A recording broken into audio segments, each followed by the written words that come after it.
En los últimos 2 siglos, la amenaza más grande contra la iglesia cristiana no ha surgido de otras religiones, sino dentro de la misma iglesia.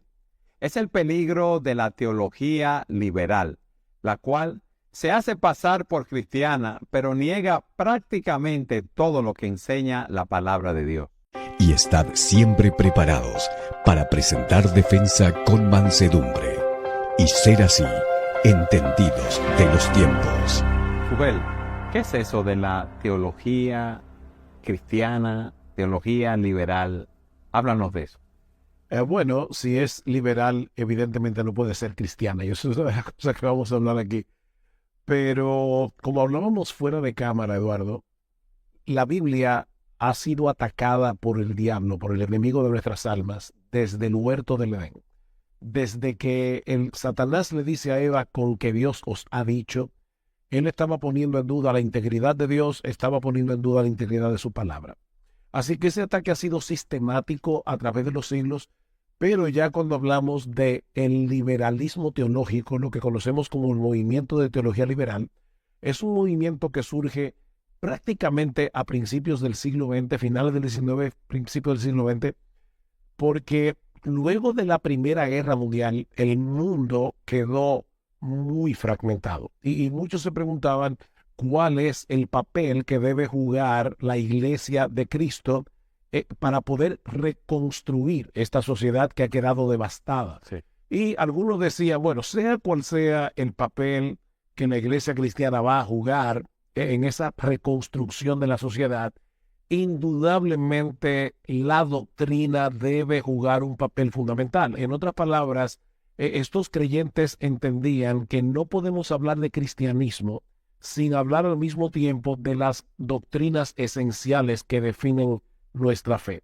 Irónicamente, fue precisamente en el contexto de la fidelidad doctrinal donde se libró la batalla más dura que probablemente la Iglesia de Cristo ha tenido, yo diría que desde la época de la Reforma. Es uno de las controversias más grandes que ha surgido en el seno de la Iglesia con la teología liberal, porque ataca los fundamentos del cristianismo. Resulta que a final del siglo XIX, por eso te decía que aunque este movimiento nace después de la posguerra, o en la posguerra, mejor dicho, y los elementos que comenzaron a atacar la iglesia se dieron de antes. O sea, el surgimiento de la teoría, o yo no sé si decir de la hipótesis de la evolución de Charles Darwin, el surgimiento de la psicología freudiana, comenzaron a hacer mella en el seno de la iglesia.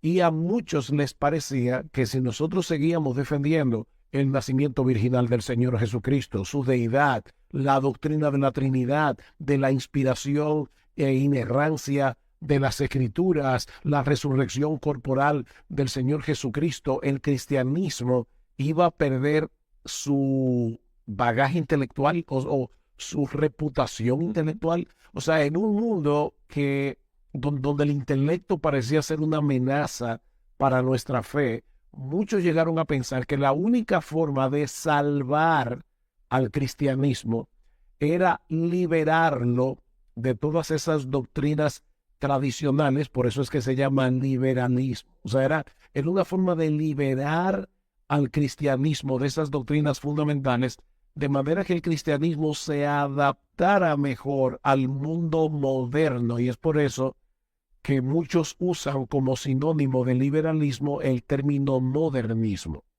Fíjate ya cómo básicamente es este movimiento, no importa cómo se llame, liberalismo o modernismo, surge de un intento de querer seguir presentando la fe cristiana como algo que apela intelectualmente al mundo académico. En otras palabras, ellos se sintieron en cierto sentido, podemos decir, avergonzados de lo que creían y querían equiparar las doctrinas, darle un aire de intelectualidad para que no dijeran que el cristianismo es algo primitivo. Cuando muchos de estos jóvenes que se criaron en hogares protestantes comenzaron a llegar a las universidades y todas estas ideas estaban en boga precisamente en las universidades, que estaban secularizándose, se estaban secularizando cada vez más, estos jóvenes entendieron que estaban en una posición muy difícil. O defendían la fe cristiana que ellos habían heredado de sus padres, defendiendo lo que nosotros creemos, Eduardo, que la Biblia es la palabra todo suficiente, inerrante, infalible, inspirada de Dios, pero a costa de parecer antiintelectuales, o ellos abrazaban todas estas nuevas modas. Y algo que se me olvidó mencionar ahorita, no solamente fue la psicología freudiana, no solamente fue la hipótesis de la evolución de Charles Darwin, también fue la alta crítica. O sea, la alta crítica básicamente lo que decía es, nosotros tenemos que deconstruir las escrituras para poder llegar al mensaje original, porque muchos de estos libros fueron manipulados a lo largo de la historia y un montón de cosas, lo cual tendríamos que hacer otro programa para defender la verdad de que así como Dios inspiró su palabra, también la preservó. Pero eso es otro tema. Sí. El punto es que estos jóvenes se sentían entre la espada y la pared, porque decían, ¿qué hacemos? Porque si queremos conservar intacta nuestra fe cristiana, vamos a parecer antiintelectuales. Pero si queremos amoldarnos a lo que el mundo está presentando, aún dentro del contexto de la teología, nosotros vamos a tener que adaptarnos. Y ahí es que surge, como yo te decía hace un rato, el liberalismo teológico, porque ellos querían liberar la iglesia cristiana o el cristianismo de todas esas doctrinas que nosotros heredamos como tradición, pero una tradición sana. No estamos hablando de un tradicionalismo, estamos hablando de esas doctrinas verdaderas de las Escrituras que la Iglesia de Cristo ha defendido a lo largo de más de 2000 años. Pero el cambiar esas doctrinas, Sugel, es destruir los fundamentos de nuestra fe. Estos cambios tan rápidos en el mundo académico, yo creo que no le dio chance a muchos de estos jóvenes a entender las implicaciones de lo que ellos estaban abrazando. Perdón, ¿por qué tú dices que son estos jóvenes?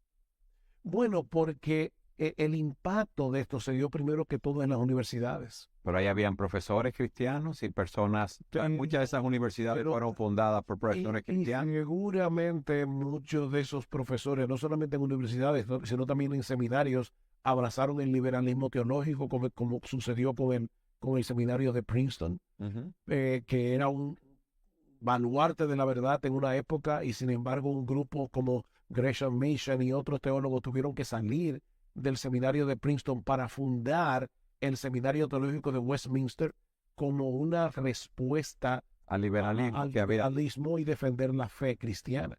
Pero yo digo muchos de estos jóvenes porque definitivamente son los más vulnerables a ver estas modas y pensar como parece que aquí hay algo que nosotros todavía no hemos contemplado bien, o tal vez mis padres, porque ya están pasados de moda. Porque déjame decirte algo, Eduardo, ese espíritu no es novedoso. Ese espíritu ha estado a través de los siglos en jóvenes que creen que lo que sus padres creen tiene que ser sometido ahora a un escrutinio, cuando la Biblia es la palabra de Dios.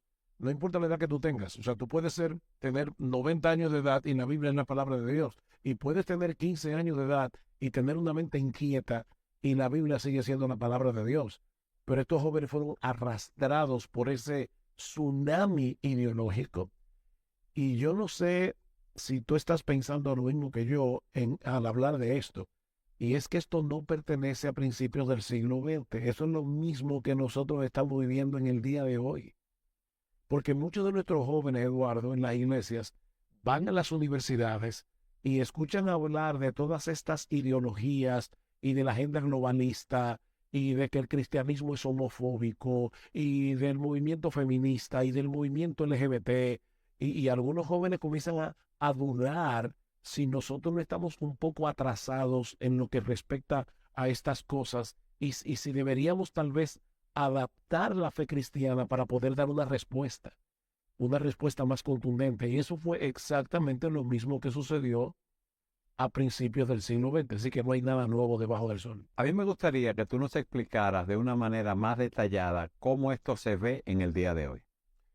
Eso es una muy buena pregunta, porque yo creo que quedarnos en el aspecto histórico no nos ayuda mucho. Pero el aspecto histórico nos ilustra mucho, Sujel, a la luz de lo que tú has... Totalmente, por eso yo te decía quedarnos, o sea, pero tenemos que indudablemente tocar el aspecto histórico para poder entender todo esto.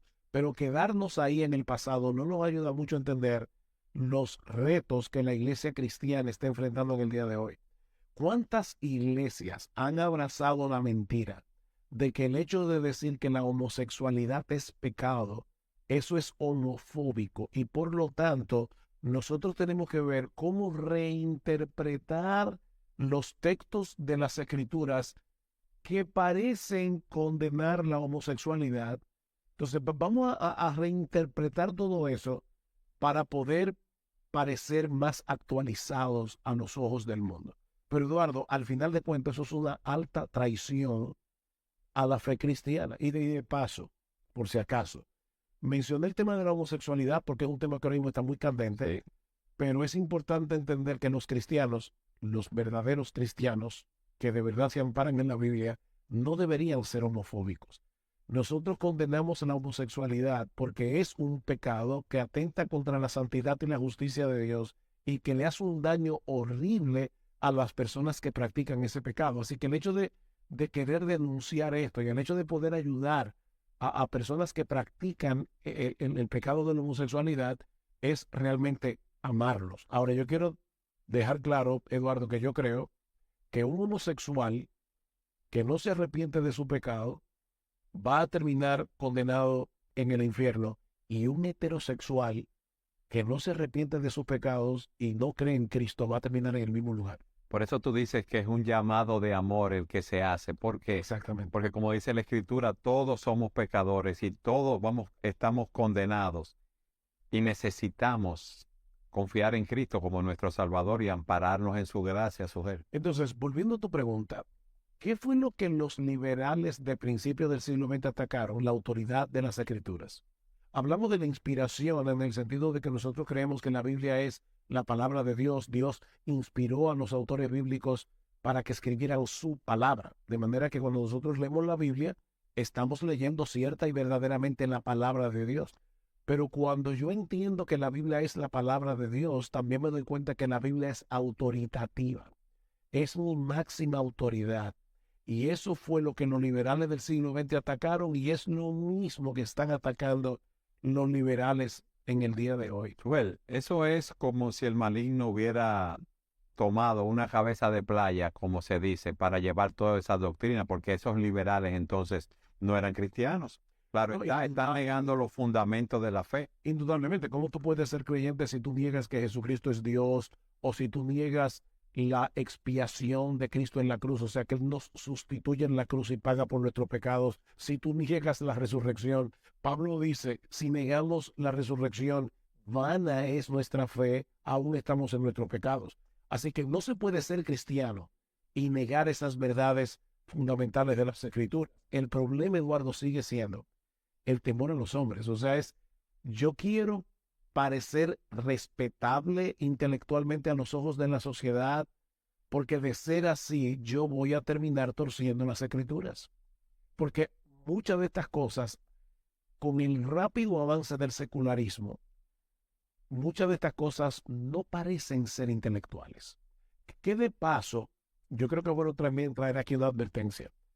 Un problema que se suscitó en muchas iglesias durante el surgimiento del liberalismo teológico fue el hecho de que muchos cristianos se sintieron atacados por un ataque intelectual, y en vez de contraatacar, mostrando claramente que nosotros sí tenemos, como diría una amiga mía, moneda para devolver, nosotros sí tenemos que responder, más bien lo que hicieron fue retirarse de la arena pública y retirarse de las universidades, que era donde estas ideas estaban siendo atacadas. Y de hecho, un mundo, como yo te decía, fragmentado en la posguerra, necesitaba de personas pensantes que le dieran mente a cómo se iba a recomponer todo esto.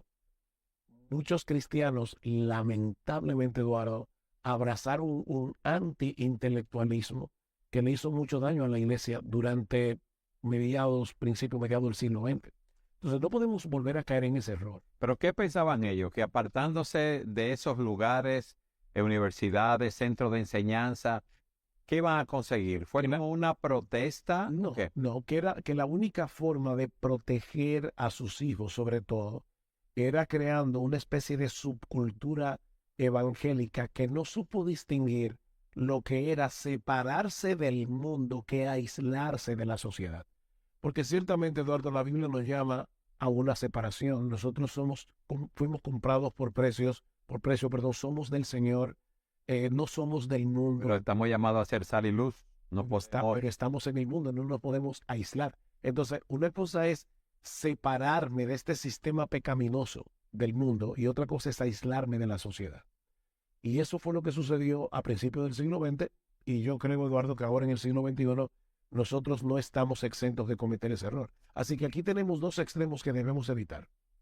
Primer extremo, querer acomodar la Biblia a todas estas nuevas modas ideológicas, porque ese es el camino al liberalismo teológico. Sujel, en este caso no es acomodarla, es digamos, la doctrina básica que se están planteando ahí. Es torcer las escrituras. Así es. Mira, piensa por un momento en cómo el feminismo ha entrado y ha penetrado en las iglesias cristianas. La Biblia es muy clara en cuanto al hecho de que el hombre es cabeza del hogar, en cuanto a que el liderazgo de la iglesia debe ser un liderazgo masculino, sobre todo cuando hablamos del pastorado, y eso no denigra a la mujer. Otra vez, el hombre y la mujer son iguales en dignidad, son iguales en valor, porque ambos fueron creados a la imagen de Dios. Pero así como en la Trinidad, en la forma de obrar de la Trinidad hay una economía, o sea, una forma de operar en el que el Hijo se somete voluntariamente a la autoridad del Padre, y eso no lo hace menos Dios al Hijo que al Padre, y el Espíritu Santo es enviado por el Padre y por el Hijo, y eso no lo hace menos Dios que el Padre y el Hijo. Bueno, de la misma manera, en la iglesia, en el hogar, hay una estructura de autoridad que Dios puso al hombre como cabeza del hogar.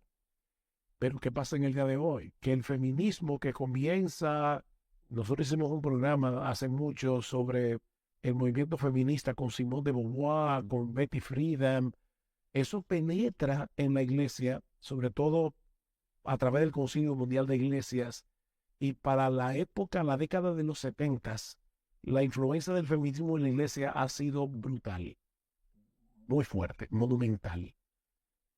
¿Qué pasa con esto, Eduardo? Lo que dice Wayne Grudem, el teólogo, él dice, el feminismo evangélico es el camino hacia el liberalismo teológico.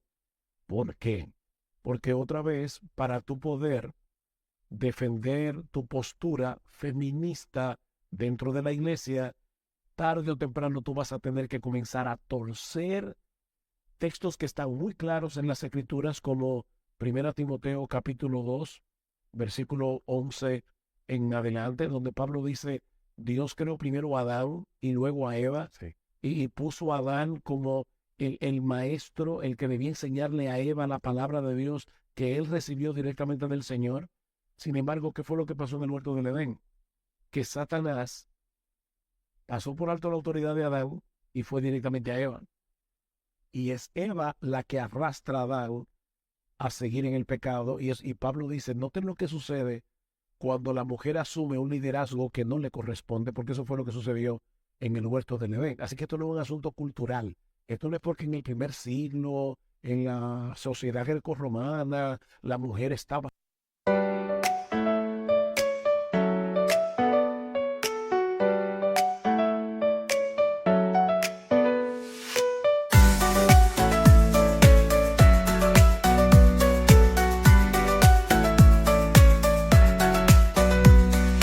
Raindrops falling down my face, like tiny tears in a happy chase. Hopping through the puddles, see colors dancing wild and free. Skies are gray, but I don't mind. Cool raindrops on my skin I find. Kicking off my Saturday, watch the clouds just drift away. Rainbow in the rain, what a sight. Colors shining oh so bright. Dancing in the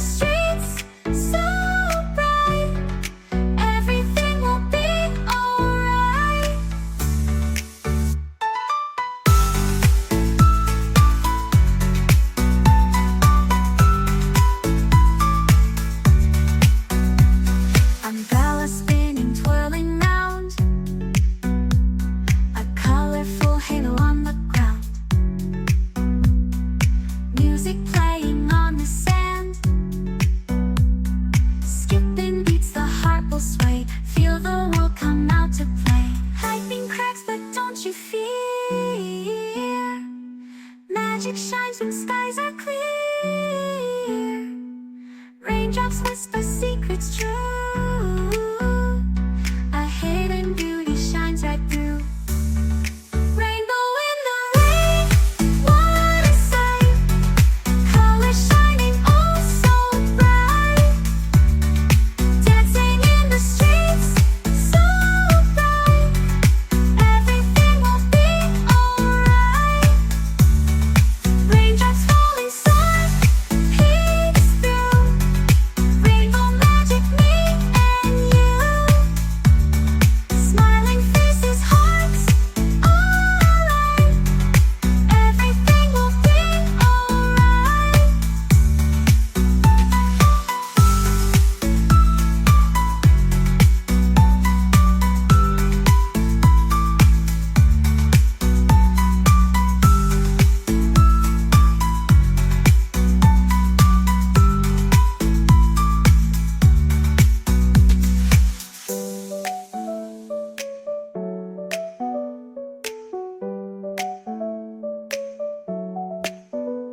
alright. Raindrops falling, sun peeks through. Rainbow magic, me and you. Smiling faces, hearts alight. Everything will be alright.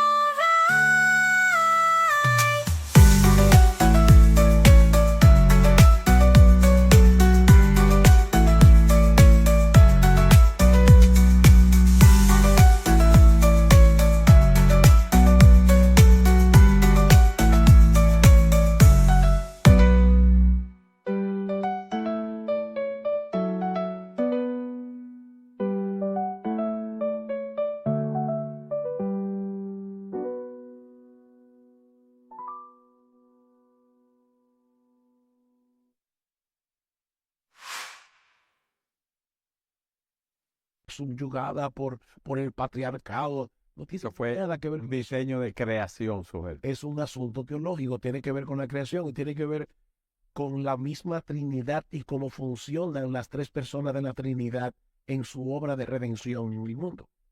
Entonces, otra vez, nosotros tenemos que volver a los fundamentos, o como dice Judas, nosotros tenemos que luchar por esa verdad, esa fe que nos fue revelada a través de los apóstoles en el siglo I. No importa cuántas modas ideológicas surjan en el mundo, la Biblia sigue siendo la palabra de Dios. La Biblia sigue siendo nuestra máxima autoridad. Y si la Biblia dice que esto es blanco, es blanco. Y si la Biblia dice que esto es negro, es negro. Amén. Nosotros no podemos jugar con eso, Eduardo. Sujel, tú nos has definido lo que es ese liberalismo teológico, nos has explicado su historia, has puesto 2 ejemplos de cómo eso se ha filtrado en la iglesia moderna cuando tú hablas del feminismo, cuando tú hablas de que muchos tuercen textos para justificar el homosexualismo. Mi pregunta es ahora, ¿qué debemos hacer como líderes, pastores en las iglesias ante esta presión que es muy sutil? Porque tú decías algo que es el fruto del temor a los hombres, que es el fruto de querer ser aceptados en la sociedad, que es en otras palabras, yo te diría que es tratar de conformarse a este mundo en cierto sentido. Mira, ¿qué debemos hacer? Yo creo que Pablo da la respuesta en Romanos capítulo 12, no os amoldéis a este siglo, porque el liberalismo es parte de la filosofía de este siglo. No os amoldéis a este siglo, sino déjese transformar por la renovación de vuestro entendimiento. ¿A través de qué? A través de las Escrituras. Yo tengo como líder... Pero si es a través de las Escrituras y están negando las Escrituras, bueno, de su inspiración y autoridad. Como líderes cristianos, nosotros tenemos que dejar muy claro en nuestros púlpitos que tenemos la plena convicción de que la Biblia es lo que es. La palabra inspirada, infalible, todo suficiente de Dios. En segundo lugar, yo creo que la predicación expositiva es una gran ayuda aquí, Eduardo, porque al predicar expositivamente en las Escrituras, para los hermanos es muy claro que tú no estás torciendo el texto bíblico para plantear tus opiniones como pastor. Tus opiniones, mis opiniones, no valen un centavo. Lo que vale aquí es la opinión de Dios. Y cuando tú predicas el texto en su contexto, tú estás enviando ese mensaje de que el texto es rey, no el pastor. El pastor no es rey en la iglesia. Cristo es la cabeza de la iglesia y Él nos ha dejado su palabra. Entonces yo creo que mientras más fiel es un pastor predicando la palabra de Dios en su contexto, está enviando más claramente ese mensaje. Pero en tercer lugar, Eduardo, cuando tú preguntas qué debemos hacer, una de las cosas que vino a mi mente fue estar dispuestos a sufrir. Nosotros tenemos que estar dispuestos a sufrir que el mundo nos vea como gente tonta. Tenemos que estar dispuestos a sufrir el hecho de que algunos nos vean como personas que no están a la par intelectualmente, pero aún tenemos que estar dispuestos a sufrir prisión si fuera necesario. Tenemos que estar dispuestos a sufrir burla, rechazo, lo maltrato. que sea, porque es lo que la iglesia verdadera de Jesucristo ha sufrido a lo largo de 20 siglos de historia, y nosotros no somos la excepción. Ustedes no son del mundo, dice el Señor, y por eso el mundo os aborrece. Esto no tiene que ver con la nueva moda del liberalismo teológico o del movimiento feminista o la ideología de género. El verdadero cristianismo siempre ha estado bajo ataque. El mundo siempre ha aborrecido a los creyentes porque aborrecen a Jesucristo y nosotros somos sus representantes. Entonces tenemos que estar dispuestos a pagar el precio. Ahora es triste ver cómo muchos seminarios teológicos han sucumbido ante estas corrientes doctrinales y cómo se están preparando muchos hombres para el ministerio, entre comillas, que formados en esta postura liberal, y eso está afectando muchas iglesias, Sujel, porque llegan estas personas a las diferentes iglesias en diferentes lugares donde quizás hay personas que no han sido tan instruidas teológicamente y estas personas son buenos oradores y suenan muy conocedores de lo que están diciendo, con mucha intelectualidad. Pero tú sabes lo irónico de todo esto. La Biblia dice, sea Dios veraz y todo hombre mentiroso. Sí. ¿Quién puede ser más inteligente que Dios? Si nosotros descansamos en la revelación divina, nosotros tenemos nuestras mentes alineadas con la verdad verdadera revelada de Dios en su palabra. Cuando nuestros hijos estaban creciendo, una de las cosas que Gloria y yo, mi esposa y yo le decíamos era:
hijos nuestros nunca tengan problemas en plantearnos las dudas que les surjan. O sea, no piensen que nosotros nos vamos a ofender.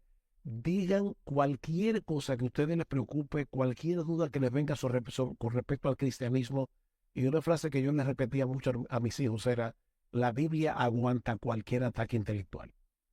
Entonces yo no tengo que desechar las escrituras para volverme verdaderamente inteligente. Ese es mi punto. Es un irónico aquí. No, lo que estamos haciendo es oscureciendo el entendimiento. Profesando ser sabios, se hicieron necios. Entonces, lo que está sucediendo aquí no es que algunos que profesan la fe cristiana se están volviendo más inteligentes y por eso están abiertos a todas estas modas. Lo que está sucediendo, Se están cediendo más y se están apartando de la verdad. de la verdadera verdad, de la verdad verdadera. Se Sí. están apartando de la verdadera inteligencia. Porque dice en Proverbios capítulo 2 que es el Señor el que da la verdadera inteligencia. Así que no es apartándonos de la Escritura, es volviendo a ella, que nosotros seremos verdaderamente inteligentes y sabios. Sugel, nos queda un minuto de programa. Una última exhortación. Una cosa es defender teóricamente que la Biblia es la palabra inspirada, infalible, inerrante y todo suficiente de Dios. Y otra cosa, Eduardo, es que yo viva conforme a esa verdad. Podemos atacar al liberalismo teológico, pero a final de cuentas, si nosotros no somos obedientes a las Escrituras, si nosotros no dejamos que la Biblia sea nuestro rey, no porque creemos en un papa de papel, como decían los liberales, Sí. sino porque creemos que fue Dios que inspiró ese libro, entonces de nada sirve que nosotros ataquemos el liberalismo, porque al final nuestra vida tampoco se está amoldando a lo que Dios nos ha revelado en su palabra. Así que la Biblia es la palabra de Dios. Seamos coherentes con esa verdad. Sugel, gracias porque tú eres un atalaya, un centinela para denunciar esas minas que se están poniendo en la sociedad, en las iglesias, que están afectando a tantas personas. Y al final, lo que trae es confusión. Y el camino que parece derecho, al final es un camino de muerte. Así es, lamentablemente. Y a todos ustedes, gracias por habernos acompañado una vez más en su programa Entendiendo los Tiempos.